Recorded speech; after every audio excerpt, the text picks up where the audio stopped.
Creek Diabase Barrens, and the collaborative efforts happening there to manage invasive species, among everything else there is to do.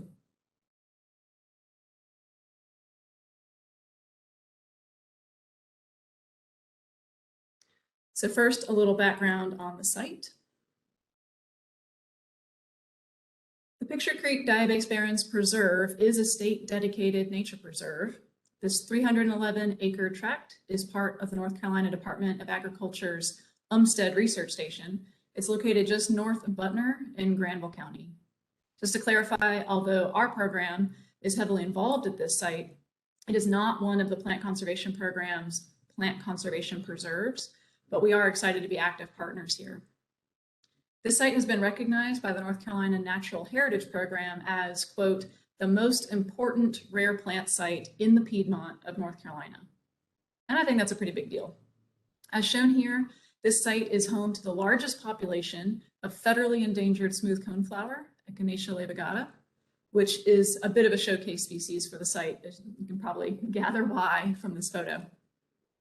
Even still, this site did earn that status for its overall biodiversity, especially among prairie affiliate plant species. The biodiversity is largely driven by the large diabase sill, which it is perched atop. The soils derived from the diabase rock are circumneutral and high in several nutrients such as iron, magnesium, and calcium, making it quite different from the more generally acidic and not usually mafic conditions elsewhere in the region. Further, this site represents the best remaining example of the northern prairie barren subtype of the xeric hardpan forest community. So it's a bit of a mouthful, I'll say it again. We're talking about a xeric hardpan forest and the subtype being the northern prairie barren.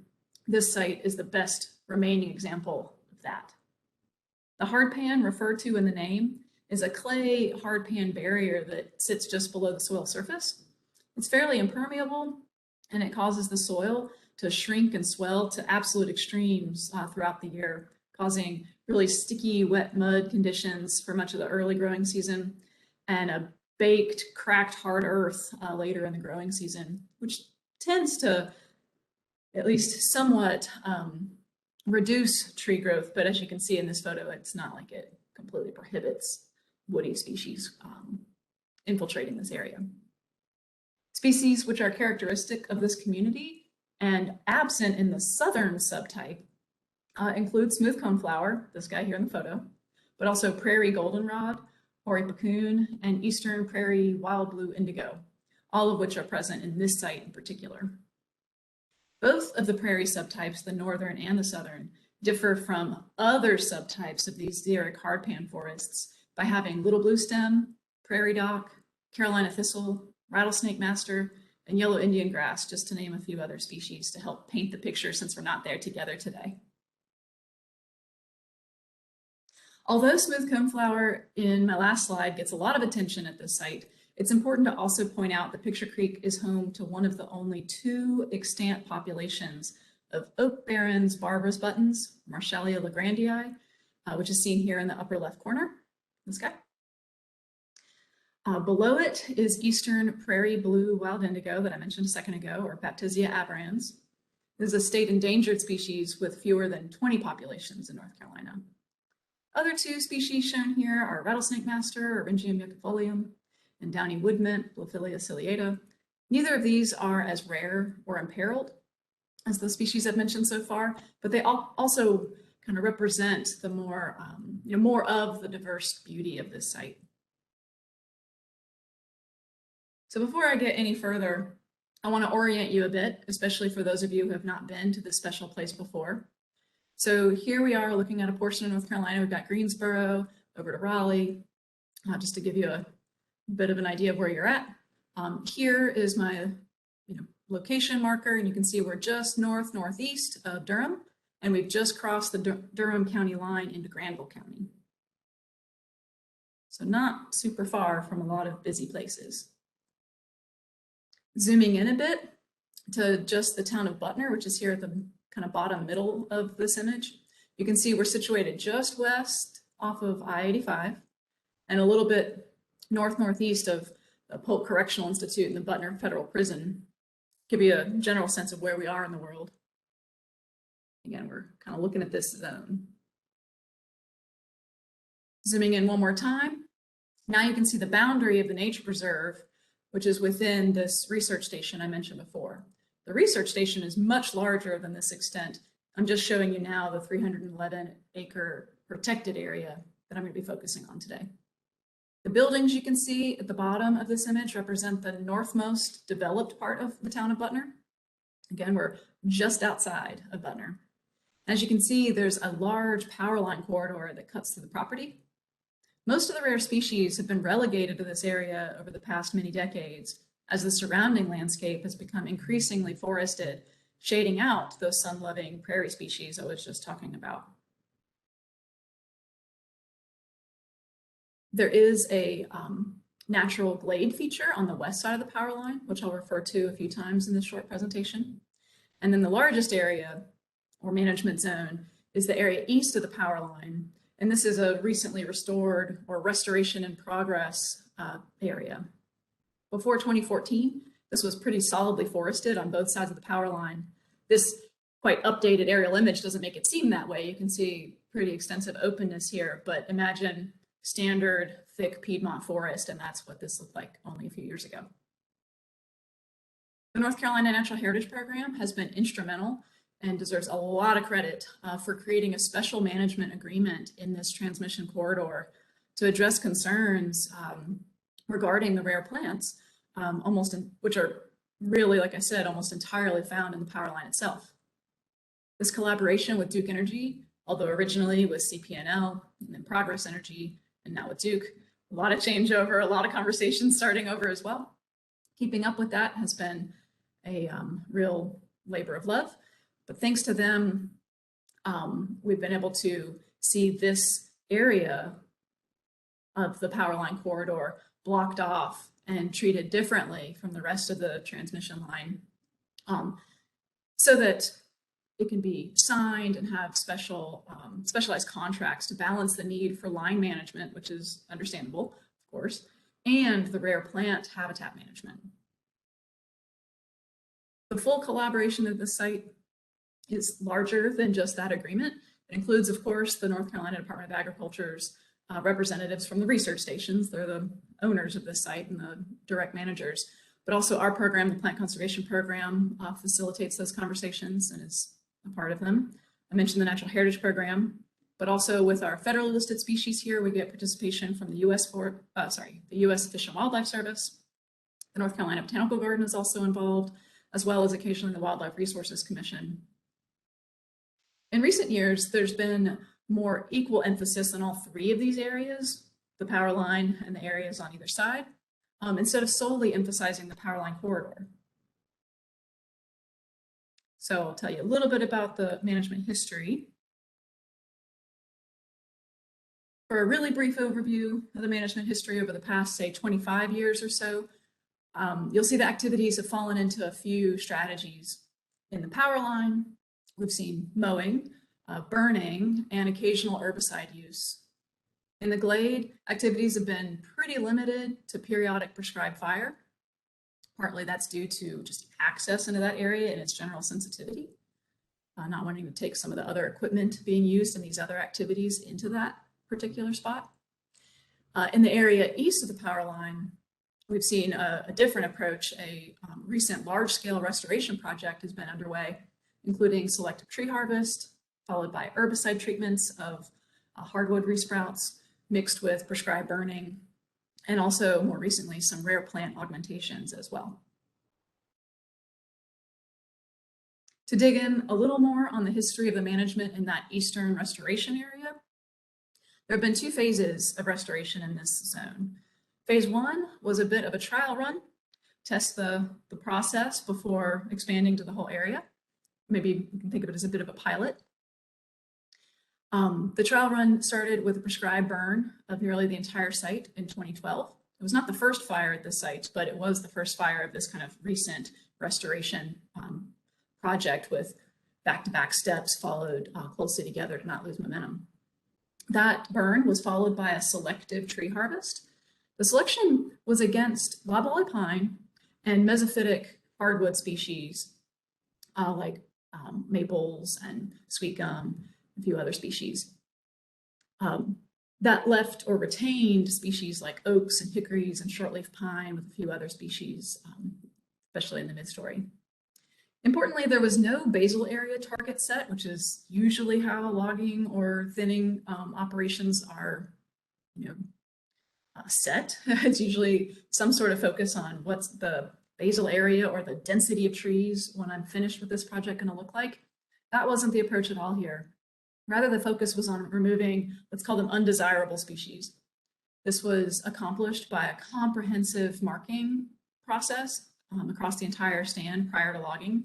So that meant, folks out with, spray paint marking those mesophytic trees and the loblolly pines so that the logging crew didn't have to, do that species ID in the moment. They could just collect what was marked. The following year, the hardwood resprouts were sprayed with triclopyr, and then the site was burned again in 2017. This has led to some very rapid change. The pros, we've seen new to us rare plants pop up in this restoration area. They're not just in the power line anymore. This was really encouraging, and I can't emphasize that enough. I'm sure lots of you in the audience can connect to this. Sometimes when we're starting a kind of big in the wild type project like this, you expect these types of successes, but you probably anticipate them coming a little further down the line. It's hard to get your hopes up that you're going to see really quick, rapid change right away. But we'll take it. This little bit of instant gratification was very welcome. Definitely made us feel like we were on the right track. And then all the effort put into it at that point already and what was ahead of us seemed really worth it. The cons, we have also seen some opportunistic invasions of invasive plant species, mostly stiltgrass. Can't say we were surprised. We were on the lookout, and it did pop up in a few spots. So phase 2, after this pilot effort, which we all agreed was looking pretty good, was largely the same process, but with a much larger section of the preserve south of phase 1. PCP, or the Plant Conservation Program, and the Natural Heritage Program worked with research stations to address those newly invaded stiltgrass patches prior to starting phase 2 to avoid further releasing it into the soon-to-be disturbed area, understanding that, this is often the balance we're striking, understanding that the disturbance we think we need to conduct for these restoration efforts do also add an extra risk of encouraging other unwelcome species that also like that disturbance. Anyway, the site manager, David Schnake, he contracts out a good bit of this work, the logging, the spraying, the burning. However, our crew at the Plant Conservation Program has been stepping up when we're available to take on the herbicide work in these sensitive or primary areas of the preserve to allow for a more careful and discerning eye, moving at a admittedly much slower pace than can typically be contracted. We feel that we have folks on staff that know what these rare plants look like. They know how to look for them. They're not just with the blinders on looking for hardwood resprouts and getting those sprayed. We're able to really keep our eyes on both types of targets, and that does require moving slower. So we've been helping the site manager balance these different needs by coming to help with some of that tedious work. So for a little bit more about the invasive plant situation, there are 2 main categories or zones at this site when it comes to discussing invasive plants. That's basically the power line right of way and outside of the power line right of way. Although earlier I talked about kind of 3 zones, really when we're talking about invasive, we're mostly thinking in these 2 settings, either the power line or the areas adjacent. In the power line, there are pretty typical or expected issues that are honestly difficult to offset, mainly from authorized and unauthorized vehicular traffic, which is easy to reintroduce and spread weed seeds around with. In the foreground of the photo on the left, you can see Sericea lespedeza, photobombing my shot here. Although we know this species, potential, we know it can take over open areas like this quite easily. it is and has been for a good bit now, fairly isolated, again, for now, in the vehicle paths along the edges of the power line. I want to believe that's because the rest of the natural community is pretty thick with good native plants and doesn't really give a ton of opportunities for this species to sneak in, although we know it's quite devious and good at that anyway. We also see large patches of Japanese siltgrass and hairy carpetgrass in the power line corridor, but similarly hugging these paths where they're regularly disturbed by, again, vehicles mostly. You know, this corridor is going to remain mixed use for the foreseeable future. I mean, at a minimum, the lines are surveyed by Duke Energy and their contractors, site staff and contractors, as well as occasional foot traffic for research projects, and other occasional nature viewers or hunters, you know, will be mostly using these open paths for sort of obvious reasons. And so a lot of that capacity for re-inoculation is, you know, it's going to keep coming, but at least it seems like most people go to the same areas all the time. The unauthorized traffic not associated with any of the above is also fairly common. The site, again, with that shrink swell soil, seems to attract things like four-wheelers and whatnot. I mean, they just have some sort of homey beacon for wet mud. As many of you probably know, it's not unique to this site, but the site isn't you know, exempt from that by any stretch of imagination. The point being, this isn't a single source problem that can be stopped easily. That's what I'm trying to say. It's also worth noting that the same power line, you know, that I'm not trying to demonize, what I'm saying is a bit of our source concern out here. It has been, you know, it's critical for us to recognize that it's also had the greatest density of rare plants, meaning that some of the potential treatments that we might consider for addressing these pretty common invasive plants, we know we could spray them, but we'd be concerned about those efforts being counterproductive for fear of damaging our sensitive populations, which are right up on top of them in some cases, in fact, many cases. Now, outside of the power line, we have the same issues, these same species, but with the regular means of spread that we see in other natural areas. Not as much vehicular traffic, more wind and water and critters moving things around. The recent restoration efforts have been very productive, like I mentioned before, but like I also said, they also carry the risk of increasing invasive species introductions and spread due to the disturbance of those burns and heavy equipment for logging in particular. You know, it's worth pointing out that the species we're seeing be our biggest problems are all ones that respond positively to prescribed burning. So although I feel really strongly, and I'm not the only one, that this is a really important tool for us to use at sites like this, we recognize that it's also a bit of stabbing ourselves, you know, or shooting ourselves in the foot or whatever the phrase is, as we're anticipating encouraging some of these bad actors as well. What I'm saying is we're not struggling too greatly at this site with species that we don't know how to treat, or with new or emerging problems like, you know, Perry's presentation about fig buttercup yesterday. I mean, we're dealing with stuff that we've been dealing with in this area for a long time, at least for now. Hopefully it stays that way. But instead, our biggest problem at this site is we're dealing with, you know, another side of invasive species management. How do we do the basics, I would consider it, you know, Japanese siltgrass. It is now a absolute basic for most, you know, natural areas management. How do we do those basics in close proximity to sensitive species? Okay, well, that's been done, but how do we do it at scale, like at a site like this, and with expectations of frequent reintroductions? We can find these small solutions in small areas, but scaling it is a little different. Plus, we have the balancing act of the many other activities taking place at this site all the time. I haven't even touched on it, and I won't have time for this short presentation today, but we have a whole gamut of research projects happening at this site, which do, you know, end up with a sort of Swiss cheese impact when we're trying to help the site manager with really important, you know, land management activities, especially focusing on invasive species, but also on this restoration work, but not negatively impacting ongoing research. It's a balancing act. So part of our question to ourselves and really to others is, are there acceptable sacrifices to be made? To an extent, that's sort of what's happening here anyway. These pathways I'm pointing out in the power line are somewhat sacrificed without much effort to keep them invasives free. The resources required to go after it and really do the job properly, very costly, and they do come with some potential negatives, like I mentioned before, of concern of being so aggressive or so mission driven on these couple of species that it might actually impact some of our very, very rare plants. Might have to think of a different, even more resource intensive opportunity, and knowing when to prioritize that is challenging. One major shift that's come about in the past several years with this restoration activity has been making a big difference.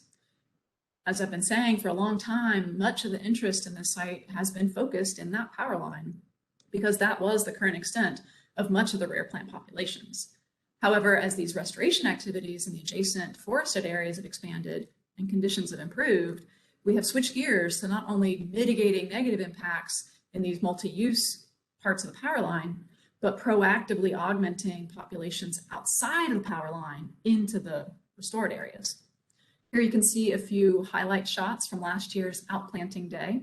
The North Carolina Botanical Garden was working with PCP to collect seeds, grow out plugs, and with several volunteers' help, we outplanted a few hundred smooth cone flowers and oak Barrens Barbara's buttons in these restoration areas. Graduate student Rachel Jessup at NC State has taken the lead on this project to not only stick a few hundred plants in the ground, which is a huge success in its own right, but also to design this outplanting to help us understand how the plant's success is impacted by various types of competition they're going to be facing in the landscape. We intend for the focus in the restored area to continue. We expect that the plants that make this place so special will benefit from a significant increase in available habitat and a hopefully reduced threat of these negative impacts associated with the mixed-use nature of the high voltage transmission line. Don't get me wrong, the primary reason that this gem has not been lost to us entirely has been the installation and maintenance of this power line corridor. However, it doesn't have to be the only option anymore. We believe that purposeful restoration of the adjacent woodland and the work that David Schnocke has been putting in to make this happen is time and resources well spent. And it's an investment in the long-term survival of this wonderful community. In other words, the power line will remain important, but may eventually become less critically important at this site as the rest of the protected area can be rehabbed as suitable habitat. I mean, why only work in about 11 acres when you can have 311, you know? Okay, so for now, switching our attention back to the power line, since it is still critically important, this area has a lot going on and a lot of infrequent but important coordination to make it all work. So first, let's talk about what's going right. For starters, we're able to burn at the site without yesteryear's, blanket no regarding the lines. Those of you that worked in prescribed fire, I'm sure know that, coming up in the trainings, that used to be the absolute no. You can't burn near transmission lines, especially the high voltage ones, because there were fears and concerns over sparking basically. But understanding how to mitigate those threats and working closely with Duke Energy, we do not face those blanket no's here. We're able to conduct quite a few burns over the last few years. It probably does limit us to early growing season burning to avoid the warmest days later in the growing season when lines will stretch in the heat and sag further closer to the flames. But that's not really a problem for us. Hitting the site in like April is good for other reasons too. This photo was taken after the 2012 burn, which occurred shortly after the periodic mowing the year before. You can see that the above ground vegetation has been pretty substantially knocked back. The prairie plants love this. We had an absolute super bloom the next year after this. I mentioned before that the agreement honored by Duke Energy restricts herbicide use entirely in this rare plant zone, meaning that from Duke's perspective, the only management that is guaranteed out here is mowing every third year. Although there are burns like this one occurring in recent years, they've not been as regular as the mowing and might take quite a few more years to get us into more of a maintenance phase in the line or elsewhere on site. But about that no herbicide zone, Well, even the best coordinated efforts can fail, and not to be pessimistic, but they often do. One more bad news story that came out of the pandemic was a contract switcheroo, which caused Duke Energy to switch from their standard contractor who'd been working at the site with them for a long time to instead use a replacement contractor for last year's scheduled herbicide treatment in the area. These treatments are spot spraying of saplings with backpack crews that progress, at a brisk walking pace through the corridor. They get dropped off at one spot and just walk through long stretches. Well, they were working on a section of this line south of what's visible on this map here, and basically missed the sign posted at the boundary at Tower 3 right here on the border, which indicated that this area is a no spray zone. This information is passed along to contractors in other ways, but the actual crew on the ground is mostly seeing these signs. The crew kept going, they didn't see the sign, and they made it as far as Tower 5, which is here on the map. You could tell from the after effects that once they realized they were in the no spray zone, they stopped and they quickly exited the zone at Tower 6, which is right here, the other side of this white area. And they continued their regular, scheduled spraying activities. Basically, the only area not sprayed in this preserve, which now is outlined here in red, was this little white chunk here in the middle. We were a little bit surprised. So once this herbicide impact was observed by the site manager, he called a meeting together of all the various stakeholders. Again, Plant Conservation Program, actually the Museum of Natural Sciences is included, the Botanical Garden, the Heritage Program, Fish and Wildlife Service, and Duke Energy. We reviewed what went right and what we've agreed to, and of course, what went wrong. One of the outcomes, which will have broader impacts beyond Picture Creek from that meeting, was an agreement to hold annual meetings between the state agencies and Duke Energy to provide annual plans for management activities within the power line corridors crossing state lands. We also discussed ways of improving communications when those plans change.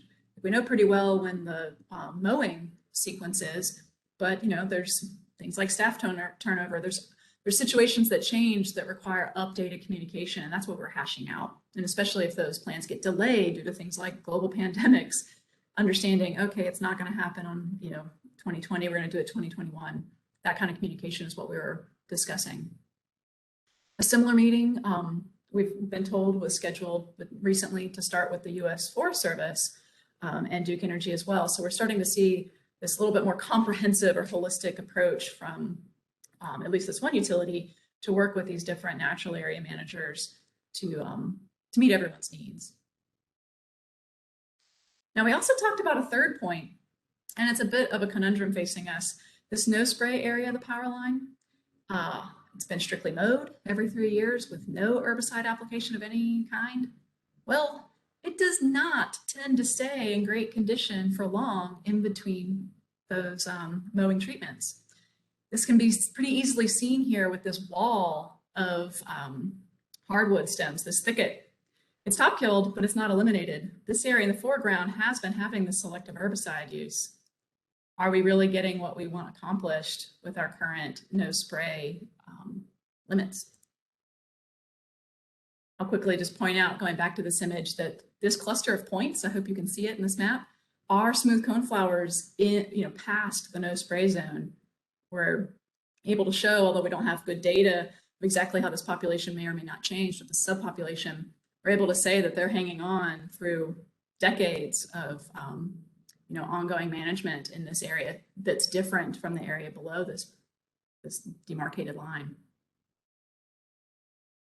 So part of our next steps is, what else can we consider? Should we be talking about using some herbicides in the power line corridor so that we can actually get a little bit better control of these hardwoods? Because honestly, on good years, right between a mowing and a burn, it looks awesome. But in those intervening years, it can become an absolute thicket, which we don't think is really of that great benefit to the plants we're trying to protect out there. Talked about perhaps adjusting or reconsidering making recommendations to Duke Energy for the herbicide mix they're using. They're currently using Escort mixed with Arsenal, mixed with Method. Could we talk about a different mix that might be toned down a bit, less soil reactive? We also talked about adding to our knowledge of the effects we're seeing and maybe consider installing or reusing some of the research plots in the power line to directly compare and contrast the relative species diversity in that no spray zone versus the adjacent area with periodic herbicide application. In all, the collaborative relationship between research stations and plant conservation program have provided numerous opportunities for our staff to help with some of these tasks, including herbicide applications in sensitive areas. We can offer a crew that may not be the fastest, but which has a keen eye for rare plants and over time, more site familiarity than just a random contracted crew. We've already begun doing this, like I mentioned before, in that restored area. Power line would be a bit different. Next steps may involve, splitting this task up to see, kind of not just which tools are best, but which crews might be the best to address these needs. And with that, if there's any time for questions, I will be happy to answer them. Okay, perfect. Well, we're running a little bit behind schedule. I didn't see any questions come in, but if you guys do have any questions, put them down there in the Q&A, and we'll make sure they get to Leslie. So thank you for that. That was very interesting. And so for time, we'll just go ahead and move right on to the next